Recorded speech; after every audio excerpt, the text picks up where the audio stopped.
Hi guys, we're here in lovely Wuhan, China. That's the home of COVID. As you remember, 4 years ago, someone mythically ate a bat, and that's when the shit hit the fan. So we're here at the market, and I'm about to try a frog. I've never tried the frog.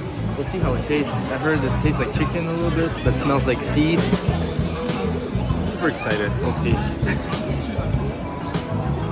She's giving me the cup. That's in case if I throw up, I think.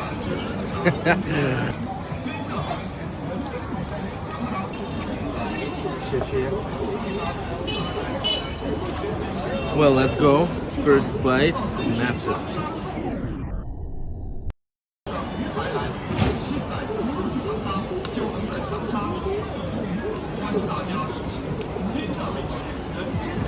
Comment ça va? Je m'appelle Denis. You didn't get the joke. Oh god.